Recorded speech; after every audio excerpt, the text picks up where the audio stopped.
Friends, these days, if we walk into a large shopping mall or scroll through social media for just a few minutes, we'll see many people who have achieved worldly success. Big houses, luxury cars, thriving businesses, and bank accounts with more zeros than we can easily count. And yet, have you ever noticed that some of these people still cry quietly in their bedrooms? Some feel a deep loneliness eating away at their hearts, or sense that their lives still feel incomplete. Why is that?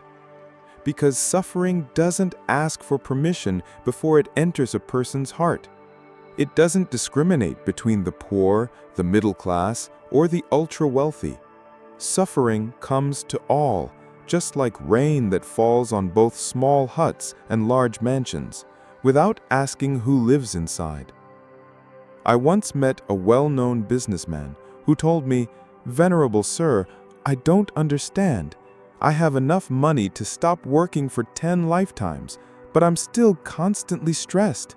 I can't sleep, I get irritated easily, I'm afraid my business will collapse, afraid of being cheated, afraid of losing my reputation." This, friends, is a clear example.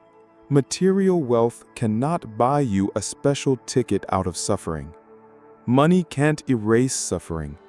What can remove suffering is understanding. The strange thing is that we humans often get it wrong. We think, if I have more, I'll suffer less, so we chase possessions, status, and praise. But every time we finally get them, our hearts are still restless. Like drinking seawater, the more we drink, the thirstier we become. The reason is that the happiness we're chasing is tied to temporary things.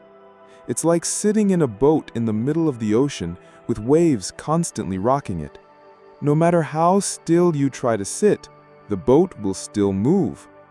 Happiness based on wealth, fame, or approval from others is the same. It can never be fully stable. Now, I'm not denying that money has its uses. It can buy good food, medicine, and a safe home. But it cannot buy a peaceful heart. It cannot buy forgiveness. It cannot buy true love. In Buddhism, the Buddha taught that suffering arises from tanha, craving, clinging, the insistence that life must go the way we want. We want to have, to become, and to avoid becoming. When life doesn't match our desires, or when we get what we want but then lose it, we suffer. The problems of the rich are not so different from the problems of the poor. They simply take different forms. The poor suffer because they want more than they have. The rich suffer because they fear losing what they have or want still more. The jewelry on suffering may differ, but suffering itself is the same. This is why the essential thing to understand is the truth the Buddha taught. All conditioned things are impermanent. Everything that is put together, whether wealth, our bodies, reputation, relationships, or even feelings, changes and eventually fades away. Think about it. The luxury car you once dreamed of, at first it filled you with excitement and pride, but after 3 years, scratches appear, repairs become frequent, and the thrill fades. Sometimes it even turns into worry, fear of scratches, dents, or theft. That impermanence was there from the moment you first drove it. Even our own bodies are the same. As children, we are strong and full of energy. As we age, illness comes more easily, our skin wrinkles, our strength fades, and one day we must leave this world. No one can take their possessions or even their own body with them. That's why the Buddha taught that if we understand and accept this truth, we can place our happiness in the right place, not in things that change, but in building inner stability that remains steady no matter what happens outside. And this, friends, is the shift in perspective. From wealth brings happiness to true happiness comes from letting go. From chasing external treasures to collecting inner treasures, wisdom, morality, compassion, which no one can steal and which remain with us even when we leave this body.